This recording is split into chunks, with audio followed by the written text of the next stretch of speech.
Esto es la función de Weierstrass. Si fuese el perfil de una montaña, creo que muy pocos alpinistas se atreverían a escalarla, con la cantidad de puntas que tiene. Esta extraña curva tiene el honor de ser uno de los primeros monstruos matemáticos que se descubrieron, allá por 1872. Pero, ¿qué hay de monstruoso en este dibujo? ¿Y cómo puede ser que fuese el catalizador de una crisis que tuvo a los matemáticos en vilo medio siglo? Acompáñame a visitar a 3 monstruos matemáticos y a aprender por qué no hay que tenerles miedo.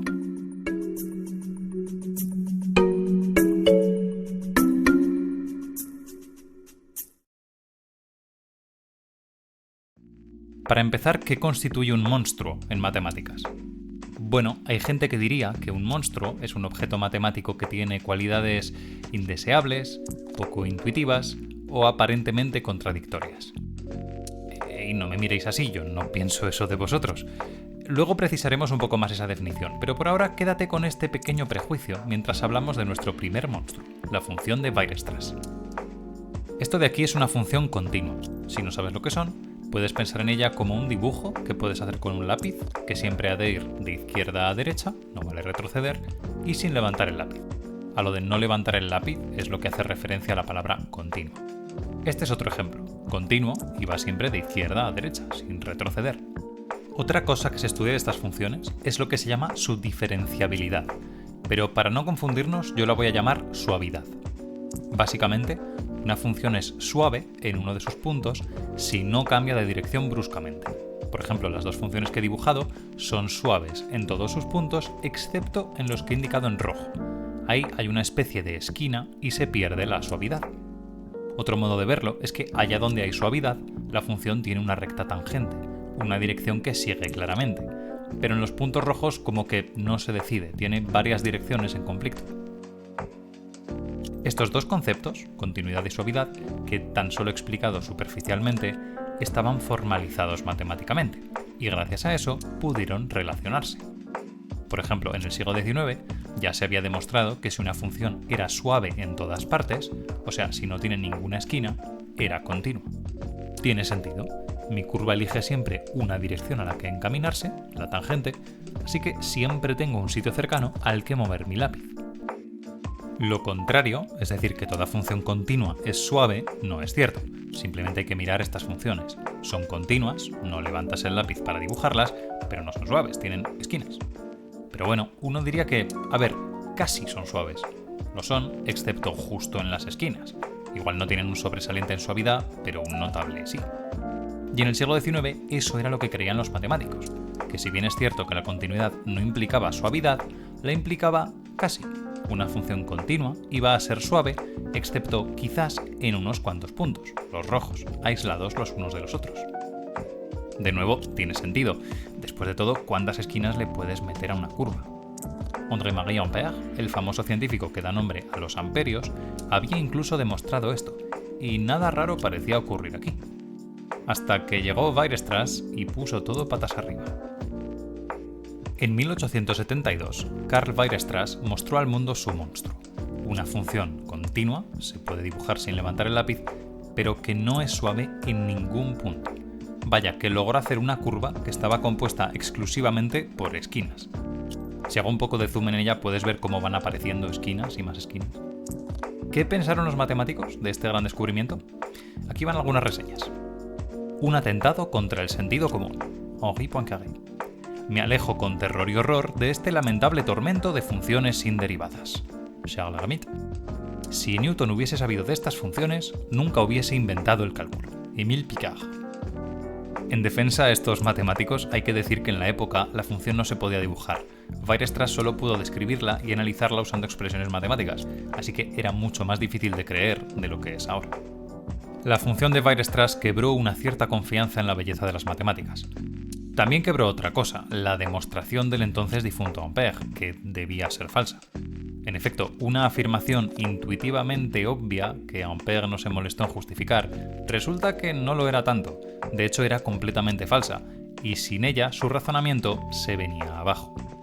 El matemático del siglo XX Benoît Mandelbrot destaca la publicación de la función de Weierstrass como el detonante de la crisis fundacional de las matemáticas que se vivió hasta aproximadamente 1925. Por dar una idea de lo que pasó, imagina que las matemáticas son como un edificio, construido de abajo a arriba. En esa época, los pisos nuevos estaban empezando a plagarse de ciertos objetos exóticos y razonamientos avanzados donde no se podía depender de la intuición. Era el caso de la función de Weierstrass. Esto podía ser una señal de que pisos anteriores de las matemáticas habían sido mal construidos con un exceso de intuición mal fundada, como la demostración de Ampère. Si se encontraban suficientes fallos, toda la edificación matemática podría colapsar. Mientras que algunos se negaban a admitir a estos nuevos monstruos dentro de las matemáticas, por miedo a que fuesen ellos los que condujesen al colapso, otros abogaban que el problema era que los cimientos de las matemáticas del momento dependían demasiado de la intuición, no eran sólidos y necesitaban reformarse urgentemente para poder acoger a estas nuevas ideas. Una batalla entre mantener el status quo y cambiar las matemáticas para siempre. Esta lucha fue también librada internamente en muchos matemáticos, como Cantor, uno de los arquitectos de esta nueva fundación matemática, que admitió sobre su propio trabajo: "Lo veo, pero no lo creo". Los reformistas lidiaron con críticas, incertidumbre y varios intentos fallidos, pero tras unos 50 años lograron estabilizar, por fin, el edificio. La crisis se solucionó y monstruos como la curva de Weierstrass son bienvenidos a partir de entonces. Antes y durante la crisis, los matemáticos de la vieja guardia temían estos objetos tan poco intuitivos, calificándolos de monstruos o de patológicos, y los veían potencialmente amenazadores a su campo de estudio, como queda claro en las citas de antes. Pero hoy en día son perfectamente bienvenidos y adquieren una nueva utilidad. Los monstruos no suponen ningún riesgo. De hecho, sus peculiaridades nos llaman la atención sobre dónde hemos de tener cuidado al depender demasiado en nuestra intuición. La mayoría de monstruos ponen en relevancia que dos cosas que aparentemente parecen ser la misma, por ejemplo continuidad y suavidad, realmente no lo son. Son la prueba viviente de ello. Así, una definición moderna y más incluyente de qué es un monstruo es simplemente un objeto matemático con características sorprendentes, que chocan con nuestra intuición, o que contiene solo una característica de dos que suelen ser confundidas como la misma. ¿Contentos ahora? Venga, tras la lección de historia vamos a conocer a nuestro segundo monstruo de hoy. Este monstruo trata sobre algo muy intuitivo: cuántos pedazos tiene una figura. Esta figura de aquí, por ejemplo, tiene dos pedazos, un círculo y un triángulo. Si dibujo una línea entre ambos, pues ahora solo tiene un pedazo, el pedazo círculo-triángulo-línea. Si queremos ser muy detallistas, hay dos formas de justificar por qué la primera figura tiene dos pedazos y la segunda uno.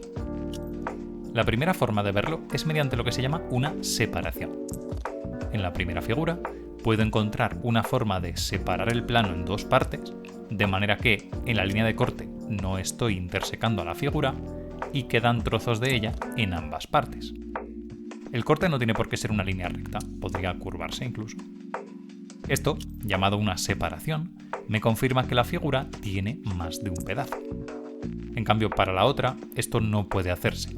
Cualquier corte en dos partes que se me ocurra, o bien interseca a la figura, o bien, si no la interseca, quiere decir que toda la figura está del mismo lado, el otro queda vacío.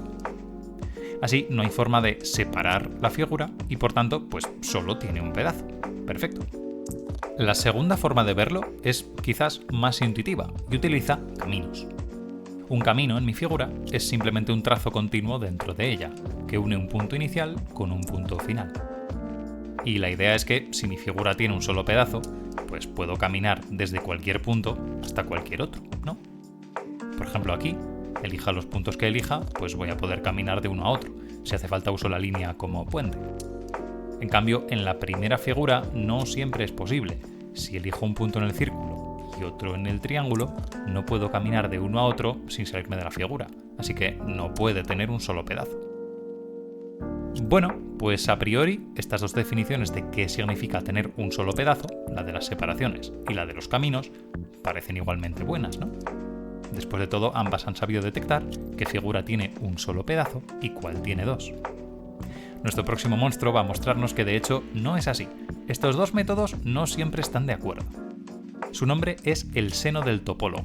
Te explico cómo se construye en dos pasos. El primer paso es hacer esta curva que sube, baja, sube, baja, sube, baja. Te haces a la idea, tiene infinitas subidas y bajadas cada vez más rápidas en un intervalo finito. Si sabes de funciones, se trata de la curva de la función seno de 1 partido por x, con x positivo. De ahí viene el nombre de la curva. El segundo paso es añadirle una cosa más, una barra vertical así, pegadita a la curva. La curva se acerca indefinidamente a esta barra sin llegar a tocarla nunca. Es como una especie de límite. Bueno, pues este es el monstruo.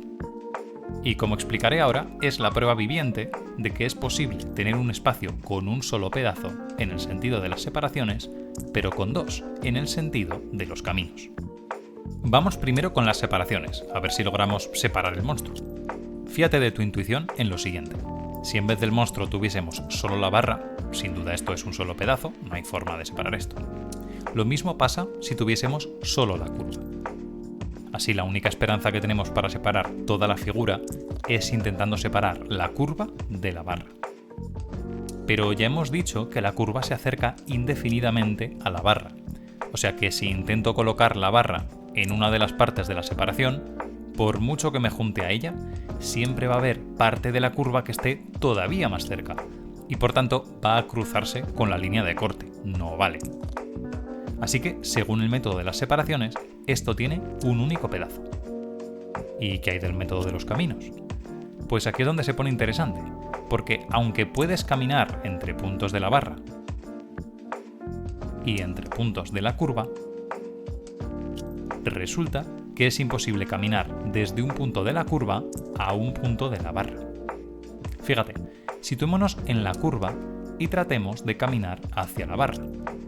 Habrá que ir para la izquierda, así que caminemos a lo largo de la curva. Ya, pero ¿hasta cuándo?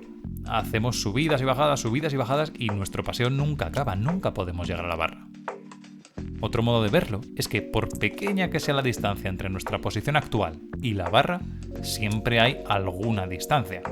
Así que nunca es buen momento para saltar a la barra, hay que seguir caminando por la curva y así no llegamos nunca. Así que el método de los caminos nos dice otra cosa.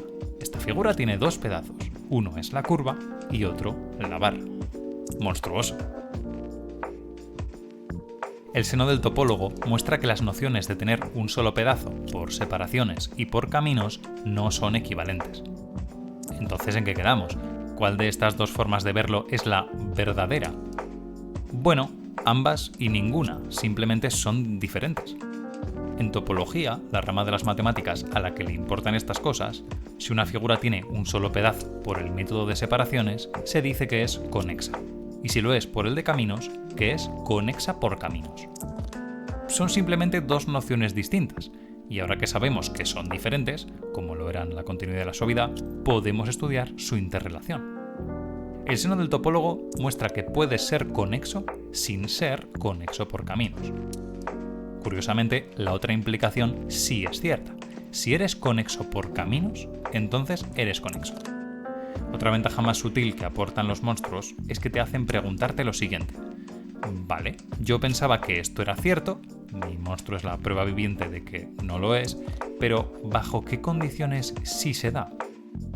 Resulta que si las figuras con las que trabajas cumplen ciertas propiedades adicionales, entonces sí se cumple el otro sentido de la equivalencia.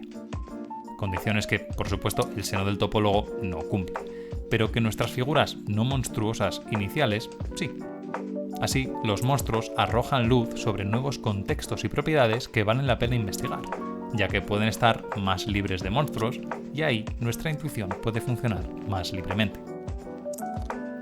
El último monstruo del que os quiero hablar también desafía nuestra intuición en cuanto a esta noción de pedazos, que tan simple nos parecía hace un rato, y es todavía más raro que el seno del topólogo. Empecemos con algo, como siempre, intuitivamente obvio. Imagina que te digo que tengo por ahí un círculo y un cuadrado y que los voy a usar para hacer una figura con ellos, disponiéndolos de forma que no se toquen. ¿Cuántos pedazos tendrá mi nueva figura? Pues 2, evidentemente, ¿no? Lo mismo pasa si en vez de 2 uso más pedazos. Si tengo 10 pedazos y los dispongo de forma que queden separados 2 a 2, pues mi figura final tendrá 10 pedazos, no hay más vuelta de tuerca. Esto, por suerte, es cierto y no hay monstruo que lo contradiga. Pero pasan cosas extrañas cuando el número de pedazos se vuelve infinito. A priori parece que nada cambia. Si tomo una cantidad infinita de pedazos y los dispongo de manera que queden separados 2 a 2, pues acabaré con algo que tiene infinitos pedazos, obviamente. Pues nuestro último monstruo nos va a enseñar que, al pasar a un número infinito de pedazos, nuestra intuición se quiebra. Es posible tomar una cantidad infinita de pedazos, disponerlos de forma que queden separados 2 a 2 y acabar con algo que tiene un único pedazo, según el método de las separaciones. Si eres un experto sobre tamaños de infinito, igual esto no te sorprende, déjame solucionarlo. La cantidad de pedazos es infinito contable. Con esta matización para expertos hecha, vamos a ver a nuestro último monstruo. Como digo, el monstruo va a estar compuesto por una cantidad infinita de, entre comillas, pedazos, que veremos acaban coagulando en uno solo, pero los voy a seguir llamando pedazos para referirme a ellos. Nuestro monstruo vive en el espacio, o sea que cambiamos a 3D y vamos a construirlo pedazo a pedazo. El primero se dibuja así. Primero dibuja un segmento en el eje vertical. Segundo, dibuja una semirrecta vertical que se encuentre a una distancia de 1 de ese segmento. Finalmente, para asegurarnos de que esto es un solo pedazo, hay que conectar el segmento y la semirrecta. Dibuja un arco tal que así, uniéndolos. Primer pedazo hecho. El segundo pedazo es similar, pero con algunas modificaciones. Para empezar, su segmento vertical se dibuja un poco más arriba del primero. Después, su semirrecta se sitúa a una distancia 1/2, o sea que está más cerquita. Como antes, los unimos con un arco. Y así sucesivamente. El tercer pedazo tiene un segmento un poco más arriba, una semirrecta a una distancia de 1/3 y un arco que los une, etcétera, etcétera, hasta el infinito. Los segmentos están cada vez más arriba, las semirrectas cada vez a menor distancia del eje vertical. Déjame cambiar a una vista más avanzada del monstruo, con muchos más pedazos hechos. Este es nuestro monstruo, llamado la jaula infinita. Aunque no sé muy bien la razón del nombre, igual las semirrectas son como barrotes, da igual. El asunto es el siguiente. Los pedazos están dispuestos de forma, claramente, separados 2 a 2. Si escoges solo 2 de los pedazos, sí, pues claro, están separados. Lo mismo pasa si escoges una cantidad finita de pedazos. Pero lo sorprendente es que la jaula, en su totalidad, tiene un único pedazo, según el método de las separaciones. El razonamiento que lo demuestra es ingenioso, pero es fácil perderse. No dudes en rebobinar para escucharlo varias veces. Imagina que, de algún modo, hemos encontrado una forma de partir el espacio en 2 partes que separan la jaula, la parte A y la parte B. Como no pueden partir los pedazos, cada una tiene que venir con una lista de los pedazos que contiene. Por ejemplo, A tiene los pedazos 1, 2, 5, 7 y B tiene los otros, el 3, el 4, el 6. Como hay infinitos pedazos, al menos una de estas 2 listas debe ser infinita. Digamos que la lista de la parte A es infinita. Eso quiere decir que contiene un número infinito de pedazos y, en particular, contiene una cantidad infinita de estas semirrectas de aquí. Voy a borrar todo lo demás un segundo y fijémonos solo en las semirrectas. Estas semirrectas se acercan a un límite, el semieje vertical, ¿verdad? Aquí solo he podido dibujar 20 rectas, así que se ve como un hueco entre el eje y la última recta, pero cuanto más añades, más te acercas ahí. Como A contiene infinitas semirrectas, hay semirrectas de A tan cerca como quieras del semieje. Recalco esto, hay semirrectas de la parte A arbitrariamente cerca del semieje. Recuerda esto y ahora llega la pieza clave del puzzle. Vamos a coger uno de los pedazos de la otra parte, o sea, de la lista de B. Para visualizarlo, digamos que es el pedazo número 3. En particular, la parte B contiene el segmento número 3. Este de aquí. Vamos a hacer zoom para verlo.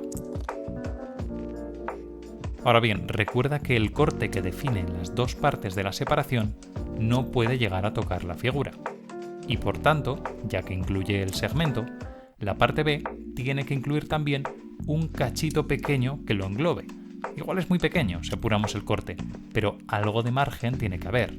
Todo este cachito cilíndrico, digamos, pertenece a la parte B del espacio.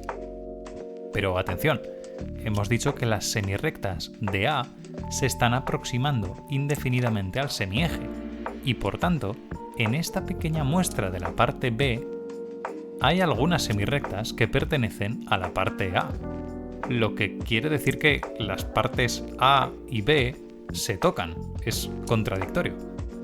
Esto quiere decir que nuestra hipotética separación no lo es tal. Las dos partes se cruzan. El único modo, entonces, de hacer una separación correcta sería que simplemente la parte B no contenga ningún pedazo. Muerto el perro, se acabó la rabia. Pero entonces todos los pedazos están en A y por tanto toda la jaula se queda en una sola parte. Es imposible separarla. En resumen, la jaula infinita está compuesta a partir de un número infinito de pedazos que no se tocan, pero contra todo pronóstico acaba estando compuesta por un único pedazo. Es conexa. Por cierto, si te preguntas qué opina el método de los caminos, él sí que opina que tiene infinitos pedazos. Simplemente no puedes caminar de un pedazo a otro, aun con el extraño comportamiento de límite de nuestra monstruosa jaula. Así que es como el seno del topólogo. Es otro ejemplo de un espacio que es conexo, pero no es conexo por caminos. Este último monstruo nos da una leve idea de cómo los monstruos son diseñados por los matemáticos.